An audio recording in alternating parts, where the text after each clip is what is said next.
Avant de commencer la vidéo les gars, j'aimerais juste faire une parenthèse, n'hésitez pas à vous abonner et à liker, ça permet de référencer la chaîne. Je viens de reprendre le contenu parce que j'ai pu recevoir mon PC récemment, donc c'est génial, c'est parti, je vous laisse la vidéo.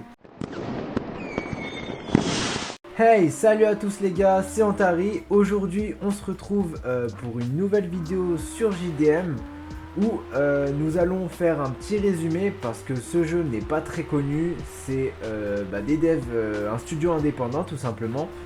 Et le jeu est plutôt satisfaisant, donc je tenais à en faire une vidéo. A savoir qu'en plus les gars, ce n'est pas la première fois que je fais une vidéo sur ce jeu. J'ai présenté certaines mises à jour, des mises à jour qui sont d'ailleurs assez satisfaisantes, très correctes. Donc au début nous allons parler des bons points de ce jeu et à la fin de la vidéo nous allons parler de quelques points à améliorer selon moi pour que la licence devienne un peu plus populaire.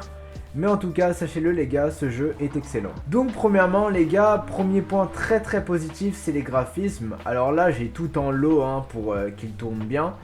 Mais franchement, le jeu a des beaux graphismes quand vous mettez tout au max. D'autant plus qu'il est très bien optimisé et ça c'est super cool. Alors l'optimisation n'est pas excellente comme dans Forza par exemple, mais elle est largement mieux qu'un The Crew ou un Test Drive. Le jeu peut vite devenir fluide. Et ça c'est bien parce que dans la démo, l'optimisation était pas folle. Deuxièmement les gars, l'histoire du jeu. Alors comme vous pouvez le voir, voilà, il y a des petites campagnes à droite à gauche. Et après sous forme de manga, vous pouvez lire les résumés en fait des épreuves que vous avez faites. Donc vous avez plein d'histoires, vous pouvez jouer plein de personnages différents.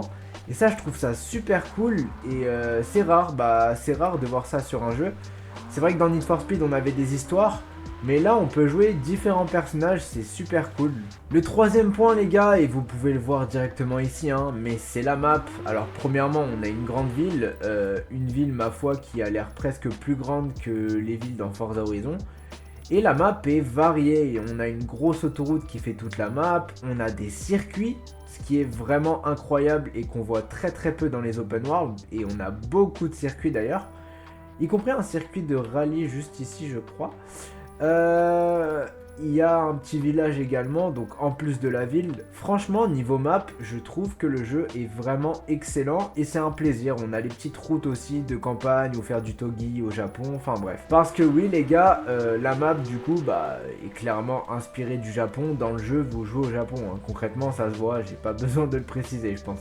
Autre gros point positif, et là vous pouvez le voir directement avec ma voiture, c'est le nombre de customs. Alors regardez déjà comment elle est belle la voiture, on a des néons, on a des putains de jantes, un beau kit carrosserie. Et si on se retrouve directement au garage, vous allez voir que c'est très varié, ça manque pas de custom. Et ça c'est super, regardez, non mais sérieusement les gars, on a même un capot avec un panda. Et ça, je trouve ça super cool. Je crois qu'en plus, dans les mises à jour, ils rajoutent généralement des carrosseries, des customs, alors qu'il y en a déjà pas mal. Franchement, on a vraiment de quoi faire. C'est limite plus que The Crew et Need for Speed. D'autant plus, les gars, qu'on peut modifier l'intérieur. Alors bon, c'est assez limité, certes. Mais on peut quand même modifier pas mal de choses et je trouve ça très sympa. Un autre gros point positif d'ailleurs les gars qui est très agréable, c'est cette fois la variété d'épreuves. Ça c'est quelque chose qui est très bien dans les jeux vidéo. Par exemple vous pouvez faire des paris ici, donc soit vous avez du contre-la-montre, soit vous faites du drift, vous avez évidemment des courses de grip, vous pouvez faire des courses de drag aussi, alors là on n'en a pas spécialement parce que je les ai faites, et vous pouvez vous entraîner sur différents circuits.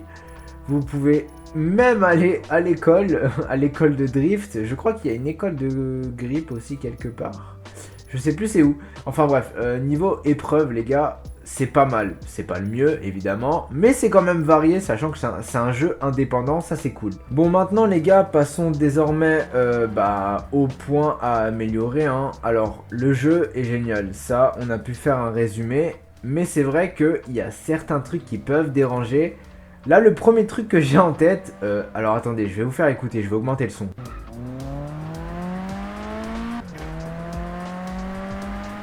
Franchement c'est pas la pire voiture, mais vous pouvez le voir, le son des voitures est vraiment, mais alors vraiment pas fameux. Ça ce serait bien qu'ils fassent une amélioration, surtout que franchement, les dernières voitures qu'ils ont ajoutées c'était des américaines je crois. Et le son était cool, le son était plutôt beau, mais il fallait encore l'améliorer. Mais par contre, il y a certaines voitures, elles ont vraiment un son mais dégueulasse. Notamment la voiture que j'avais avant, la Acura NSX. C'est vraiment une catastrophe les gars, il faut qu'ils fassent un effort sur ça.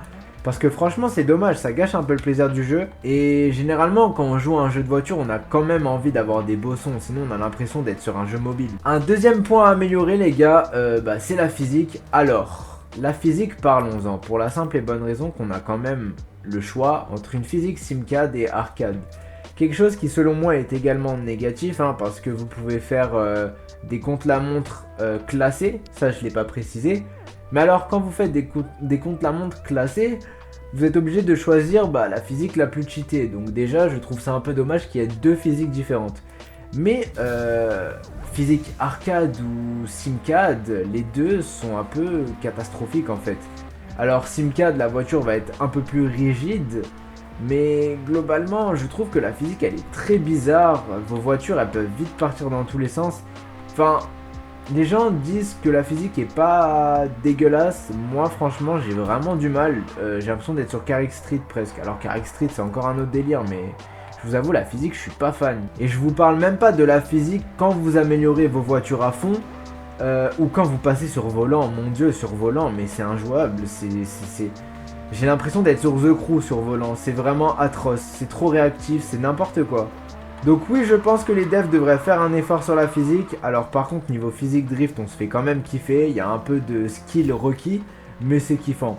Sauf quand votre voiture est complètement fumée en termes de perf, là ça devient presque trop facile de drift. Même si vous pouvez vite perdre le contrôle, mais le drift est...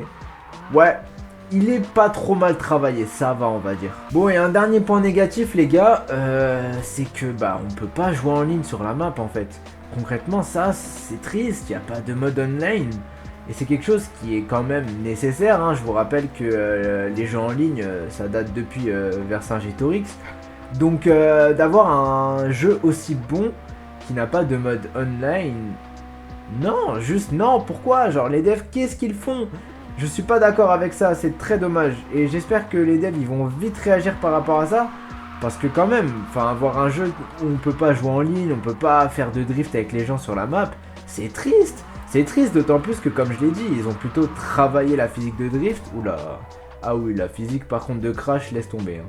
Mais ouais, dommage. Bon, sur ce les gars, c'est la fin de la vidéo. N'hésitez pas à liker, à vous abonner, à me dire en commentaire ce que vous pensez du jeu.